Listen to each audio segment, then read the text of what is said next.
Alors moi je vais vous parler donc de l'atelier Minecraft. Alors ce que je vais faire c'est que je vais juste montrer un petit peu ce qu'on a fait et puis parler un petit peu du cours d'expérience.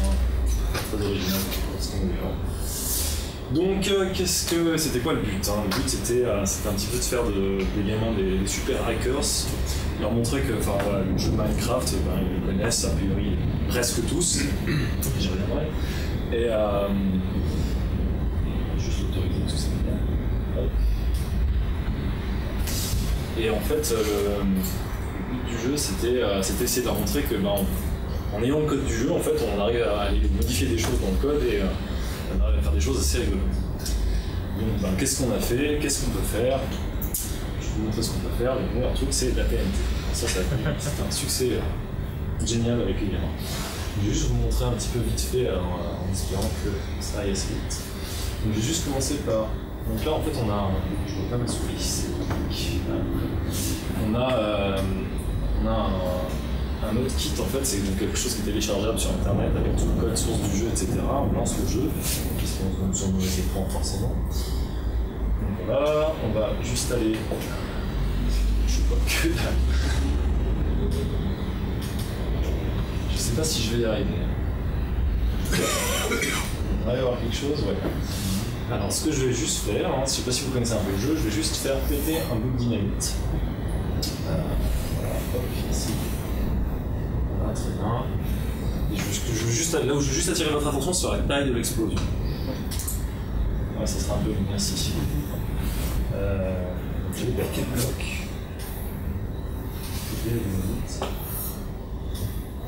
Voilà, très bien.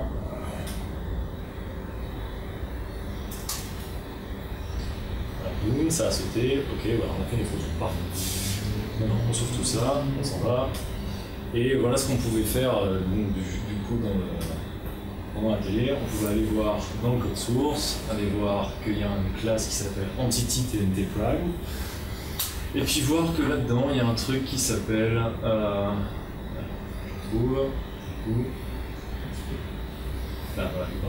dans le expose, qui est un float qui permet de régler la taille de l'explosion et qu'on va s'amuser à mettre 4 fois plus grand. Ce nombre. On sauve tout ça. C'est bien. Ouais, voilà, on a gagné, c'est fait des mots. J'ai débuté Eclipse, tout va bien. On commence à enlever.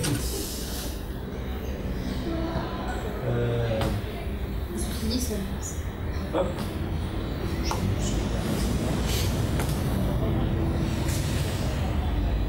Donc ouais, juste pendant que ça se relance, ça coupe, ça met du temps. Donc qu'est-ce qu'on avait comme matériel d'expression? On avait un tutoriel en fait qui venait de Devox Belgique, etc. que j'ai effectivement traduit en français pour le besoin. Et puis on a le US. Même US, oui. Et donc était dispo sur le site de Devox for Kids, etc. Et je me suis amusé à le traduire en français pour la session.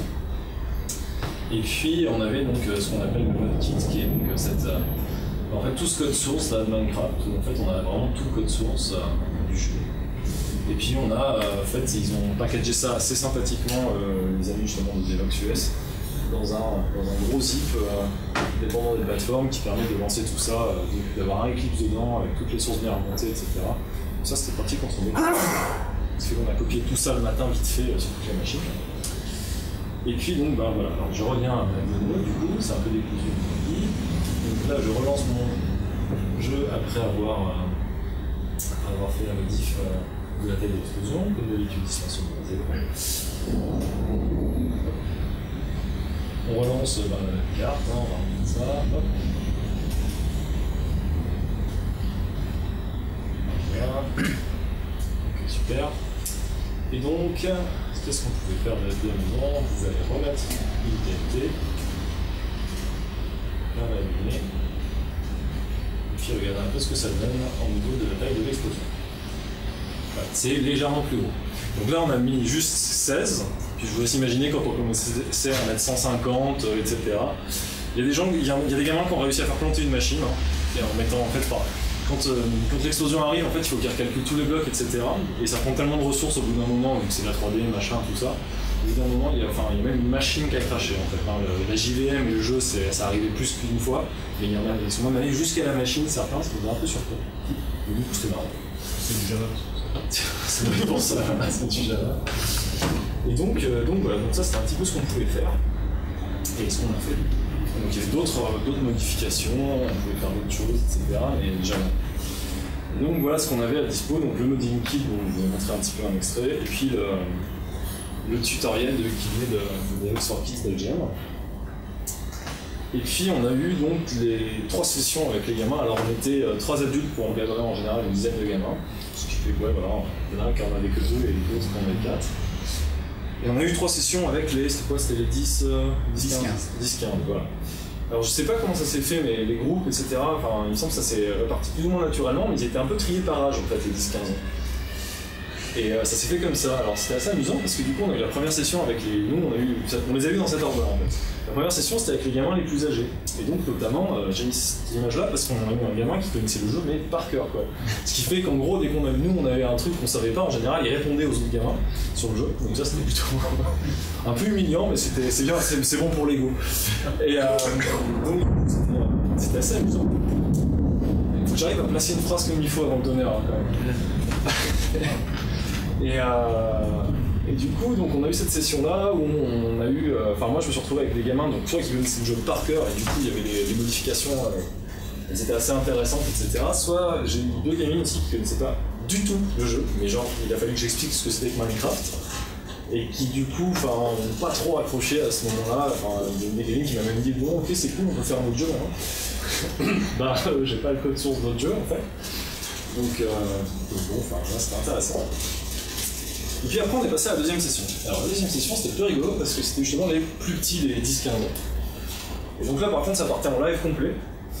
Donc ils avaient plein d'idées partout, plein d'idées créatives, et ça, c'était une session super marrante parce que du coup, en fait, on a commencé à se rendre compte que les plus petits, en plus, ils ont pas forcément le jeu chez eux, etc., mais ils le connaissent. Ils ont joué quelque part chez un copain, un truc. Ils ont tous plus ou moins joué un petit peu. Et donc du coup, ils étaient limite, enfin ils avaient plein d'idées pour faire des modifications, etc. Donc là, on a juste posé un peu le crâne sur les idées qu'ils avaient, etc. On s'est retrouvé donc à trois adultes, et puis de temps en temps, il y en a un qui arrivait à faire un truc un peu particulier, donc on se passait l'astuce entre les 3 adultes, on disait attends, on essaye ça avec le tien, etc. Et là, c'était assez marrant, justement, c'était le truc où il fallait essayer un peu de canaliser les énergies, etc. Et c'était rigolo parce qu'il était très mobile aussi, justement. Dès qu'il y en a un qui arrivait à faire un truc un peu sympa sur l'écran, il y avait la moitié de la salle qui était collée derrière un seul écran. Donc on va aller voir, attends, ouais, on a réussi à faire ça, c'est trop cool. Donc ça c'était assez rigolo. Et ce qui fait que la 3e session, on a eu du coup les moyens, on avait trouvé notre rythme de croisière. Où justement là on a commencé à avoir des motifs qui n'étaient pas du tout dans le tutoriel à la base, mais où on était un peu plus à l'aise, etc. Parce que du coup en fait il y avait certaines modifs qui étaient sympas à faire d'un point de vue code, mais qui n'étaient pas très marrantes pour un gamin en fait à faire parce qu'ils n'en voyaient pas forcément l'intérêt en fait. J'y reviendrai justement ça un petit peu après. Voilà. Et donc du coup là la 3e session c'est moi du coup je me suis retrouvé. Enfin il y avait moins de gamins aussi dans ce groupe là en plus. Donc c'était plus facile à gérer. Parce que déjà juste 4 en fait c'était intense, hein. 1h30 avec 4 gamins, on fait pas de pause. Donc voilà, et puis qu'est-ce qui était difficile en fait? Alors un des trucs assez durs, c'était d'essayer de garder une certaine concentration sur le fait de faire des modifications en fait. Comme je disais, il y a pas mal de gamins qui connaissaient le jeu au moins de nom, qu'on avait entendu parler, etc., et qui n'avaient pas forcément joué. Du coup, eux, 1h30 de Minecraft à poser des blocs, ça allait très bien. Hein. Donc en fait, on a eu cette difficulté-là un petit peu avec Sylvain aussi, notamment, qui parlait de ça. On essayait de leur expliquer, non mais enfin, jouer au jeu, etc., tu peux le faire à la maison, là, on essaie juste de te montrer un petit peu autre chose en fait. Donc ça, il fallait un peu leur dire, mais concentre-toi, enfin, on va voir autre chose en fait. Donc ça, c'était une petite difficulté, pas grand-chose, mais et puis ouais, l'autre truc c'est ça, c'est vraiment, il faut un peu de trucs qui claquent et qui pètent visuellement quoi. C'est le côté où justement il y avait des modifications dans le jeu, des modifications par exemple de crafting recipe pour ceux qui connaissent Minecraft, c'est une modification rajouter une nouvelle recette de crafting. C'est quelque chose qui peut présenter un intérêt quand on connaît le jeu, et quand on monte le jeu à un gamin en mode création, il s'en fiche complètement en fait, il n'y a absolument aucun intérêt à faire ça. Donc en fait, c'est comme ça qu'on a trouvé des modifications plutôt marrantes. Donc là, le coup de la TNT, c'est sympa, c'est très spectaculaire, puis on change le nombre, en plus après c'est une grosse explosion. Et là ça fait beaucoup rigoler. On a trouvé d'autres comme ça qui étaient marrantes, on transforme des golems pour qu'ils lancent des œufs au lieu de lancer des boules de neige, on les fait aller super vite, on avait changé aussi un truc qu'on a trouvé au milieu en fait, qui était avec justement pour une deuxième session qui était rigolo, c'était quand les gamins ont essayé de dire mais on peut pas faire des flèches qui explosent, etc. Et on n'a pas trouvé à faire ça en live. Par contre, ce qu'on a trouvé en live qui était marrant à faire, c'était le fait de mettre augmenter la force de recul des flèches quand on tire sur des ennemis, donc ce qui fait que les ennemis partent très très loin. Donc ça du coup c'est rigolo en fait, ça donne un résultat à l'écran qui est très marrant à voir et du coup c'était le seul moyen de vraiment les garder sur le truc et d'essayer de montrer que les modifs ça peut être fun quoi. C'est avec les grands, où justement les grands qui connaissaient bien le jeu, on arrivait à faire des modifs de recettes, etc., des choses un peu plus compliquées et qui sont moins spectaculaires mais qui sont intéressantes. Mais vraiment avec les petits, il faut que ça explose, c'est ça le truc. Et l'autre truc derrière, c'était juste que je voulais mentionner parce que c'était. Enfin, moi j'ai bien apprécié de le faire et je pense que ça a été apprécié aussi. Le fait de l'avoir traduit en français, déjà je l'ai re-soumis sur le GitHub de Devox for Kids Belgique. Et j'ai aussi rajouté tout ce qu'on a trouvé comme modif qui était marrant à faire, etc. Donc, genre, on a rajouté tout ça sur la version anglaise et française et rebalancé ça gentiment pour la communauté. Donc c'est bien de contribuer. Voilà.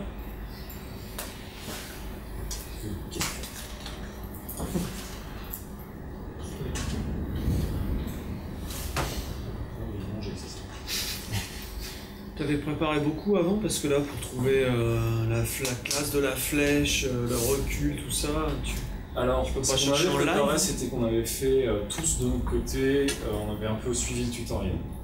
Après, le code est quand même organisé pour un jeu qui est vendu, donc il est à peu près maintenable. Et donc on arrive à peu près à retrouver pas mal de choses. Et du coup, le coup des flèches, on l'a fait en live et c'était un petit peu la création du moment. C'est attends, tu veux essayer de faire la flèche explosive, on va regarder l'identité de flèche, voir ce qu'on peut faire. En trouvant la force, on a fait attends, on va essayer ça, peut-être ça marche. Ça a marché, c'était cool, c'était drôle.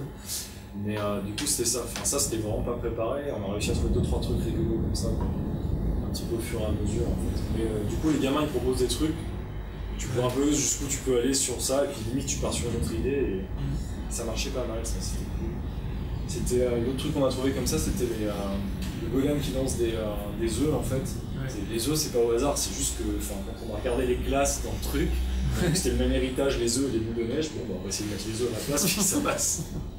Mais c'est ça, c'était vraiment lag en fait. Donc, puis du coup ce qui était rigolo c'était ça aussi, c'est qu'on était 3 adultes. Puis à chaque fois qu'il y en a un qui trouvait un truc, on repassait sur les deux, et du coup, à la troisième session, on avait nos quelques modifs qui étaient bien, quoi, parce qu'on tenait facilement une demi-heure sur la qualité. Donc après, il n'y avait plus qu'une heure à meubler, quelque part, mais du coup, on en a trouvé 2-3 autres comme ça qui étaient sympas. La TNT, ça marche. Je vous recommande la TNT.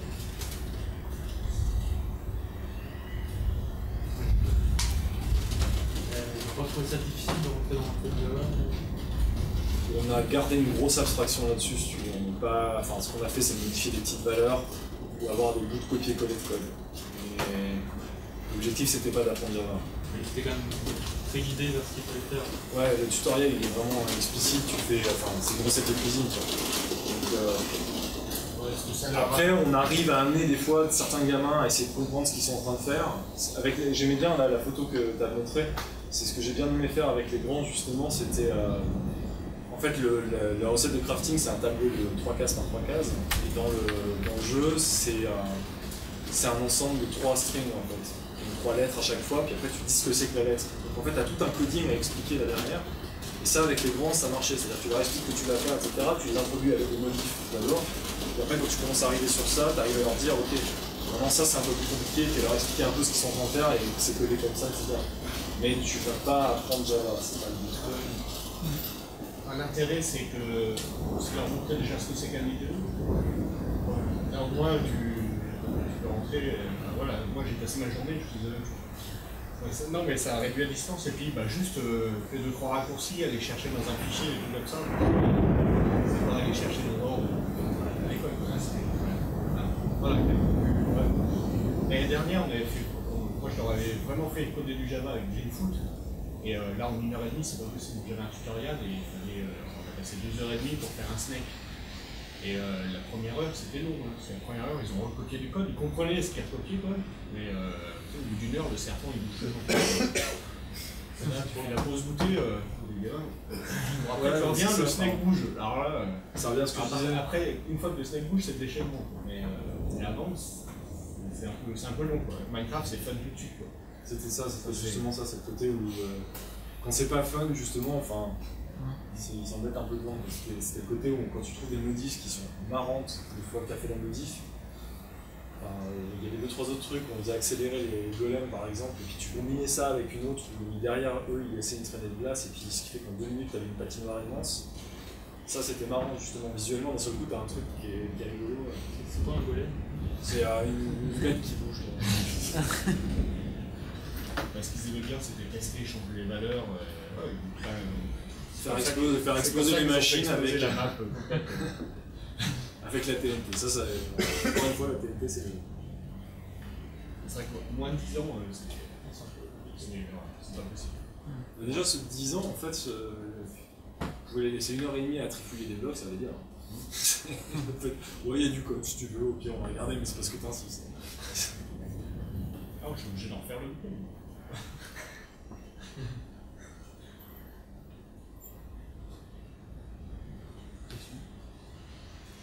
Vous avez essayé de faire des trucs avec l'arrêt de lava parce que c'est un peu comme l'électricité dans. Désolé, on joue à Minecraft à la maison. Et c'est un peu comme l'électricité dans Minecraft, tu peux faire des trucs logiques et des portes logiques avec. Tu fais des hooks, des gens qui ont parlé de ça. Moi je connaissais pas assez le jeu et clairement pour moi le but c'était d'aller trifouiller le code du jeu. Ouais. Pas forcément de jouer directement. Mais oui, c'est un autre axe en fait. Mais on va pas de... Merde. Il y a d'autres gens qui vont parler de ça justement. On n'a pas regardé ça, clairement c'était pas ce qu'on avait en tête. Il faut être clair, on est parti du matériel qu'on avait. Puis on a un idée dessus. Est-ce que ils ont compris quand tu cherchais des trucs mais que tu n'avais pas la solution, mais vous cherchiez la solution? Je pense pas que ça soit. Non. On a un peu. On était obligé de guider vachement parce que sinon tu vas pas commencer à partir sur le concept de classe, etc. Ça c'est c'est juste pas possible. Et puis... Non, mais est-ce qu'ils ont compris que tu n'avais pas forcément la réponse à ce que tu as cherché? Donc c'est en cherchant, c'est pas forcément immédiat. Ils ont un peu vu, sur le coup des flèches, ils ont un peu vu le truc en bas, il faut chercher à hésiter à côté, et puis on va regarder, on va dire non, attends, par contre, on peut essayer, c'est ça doit le pousser loin. Mais je suis pas sûr d'avoir insisté sur le fait que je ne savais pas forcément. Si j'ai dit que je ne savais pas nécessairement et qu'on n'y arriverait peut-être pas, mais à part ça, je suis pas certain d'avoir expliqué clairement le fait de dire là je suis en train de chercher et ceci, cela. Dans la démarche, je n'ai pas insisté dessus. C'est pour un livre. Attends, mon fils il me vénère.